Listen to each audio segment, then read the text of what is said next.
Hi అండి, అందరికీ welcome to my channel మధుపొట్టి వ్లాగ్స్కి స్వాగతం. నేనైతే ఈరోజు నా వీడియోలో టమాటా చారు ఎలా చేయాలో చూపిస్తాను.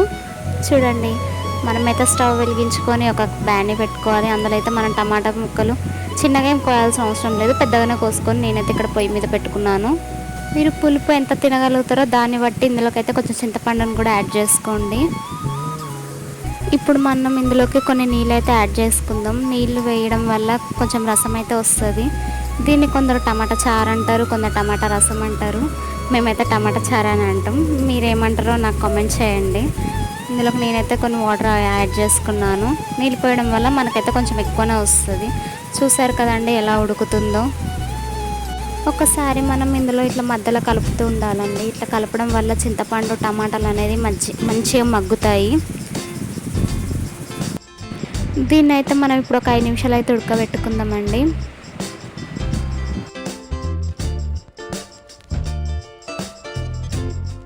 చూసారు కదా ఫ్రెండ్స్, ఇది ఎలా ఉడికిందో, చూసారు కదా ఎలా చారయిందో. ఇప్పుడైతే మనం ఈ టమాటా మొత్తం వేరు చేసేసుకోవాలి. ఎలా వేరు చేసుకోవాలంటే మన దగ్గర చిల్లులు గిన్నె ఉంటుంది కదండి, అది పెట్టుకొని మనమైతే టమాటాని సపరేట్ చేసుకోవాలి.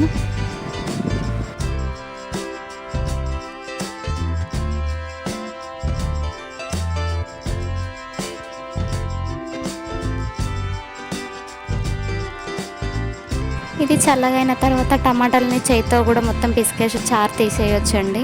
లేకపోతే కొందరు మిక్సీ కూడా వేసుకొని మిక్సీ పట్టేసుకుంటారు. నేనైతే ఇలా చెంచాతో అయితే నేనంతా ఏం లేకుండా తీసేస్తున్నాను.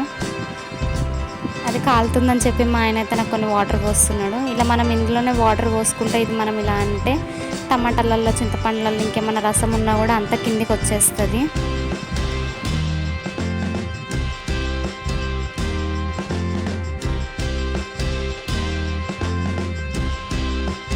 టమాటా ముక్కలు చింతపండు ముక్కలు ఏం రాకుండా మనమైతే రసం అయితే తీయాలి ఫ్రెండ్స్. చూసారు కదా ఫ్రెండ్స్, రసం అయితే ఎలా వచ్చిందో. పులుపుకు తగ్గట్టు వచ్చింది. మీరు పులుపు అంత తినను అనుకుంటే కొన్ని వాటర్ కూడా వేసుకోవచ్చండి.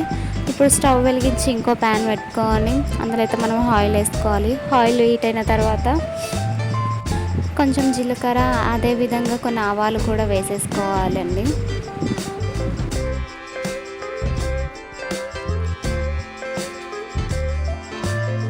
అలాగే 4-5 వెల్లుల్లి తీసుకొని చిన్నగా కోసి వాటిని కూడా వేసుకోవాలి ఫ్రెండ్స్.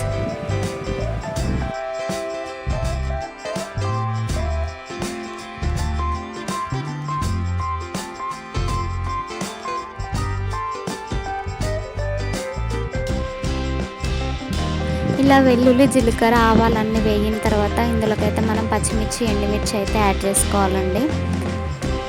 నేను కూడా యాడ్ చేసుకొని అలా కలుపుకుంటున్నాను. అలానే కొంచెం కొత్తిమీర కూడా వేసుకుంటున్నాను. ఇప్పుడు మనం వీటిని అన్నిటినైతే ఒకసారి మిక్స్ చేసుకుందాం. ఈ మొత్తం ఆయిల్లో అయితే మంచిగా వేగాలండి.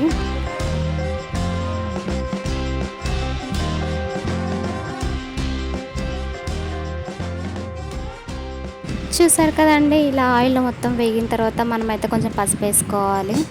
పసుపు వేసుకొని పసుపును కూడా కొంచెం కలుపుకొని అది కూడా పసుపు వాసన అంతా పోయే వరకు ఆయిల్లో వేయించుకోవాలి.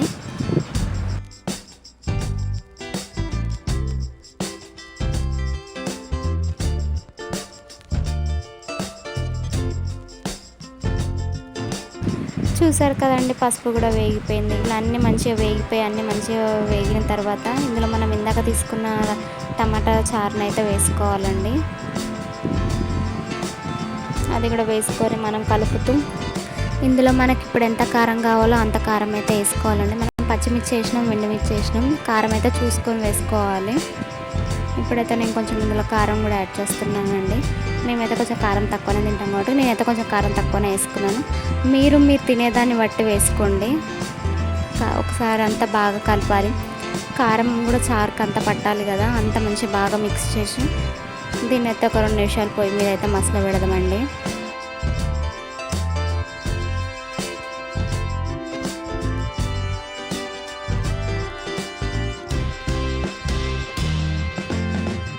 అలాగే ఇందులోకి ఉప్పు కూడా వేసుకోవాలండి. నేను ఉప్పు మర్చిపోయాను, అందుకే లాస్ట్కి వేస్తున్నాను. కొంచెం ఉప్పు కూడా మన టేస్ట్కి తగ్గట్టు చూసుకొని వేసుకోవాలి. ఉప్పు వేసుకొని కూడా ఒకసారి అంత ఉప్పు మొత్తం కలిసేలా బాగా కలుపుకోవాలి.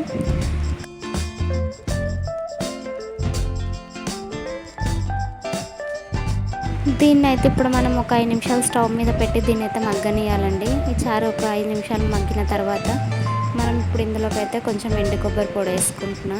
ఎండు కొబ్బరి పొడి ఎందుకు వేసుకుంటున్నా అంటే చారు చిక్కగా రావడానికండి.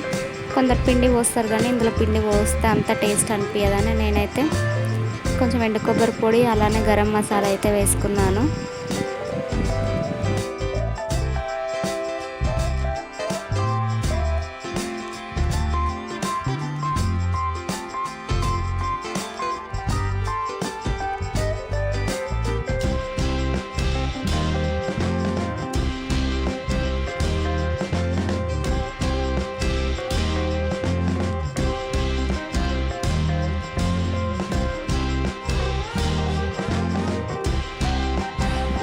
చూసారు కదండి ఎలా మసులుతుందో.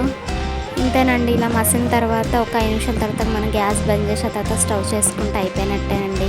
ఈ వీడియో మీకు నచ్చితే నా ఛానల్ని సబ్స్క్రైబ్ చేసుకోవడం మాత్రం అస్సలు మర్చిపోకండి. Thank you for watching.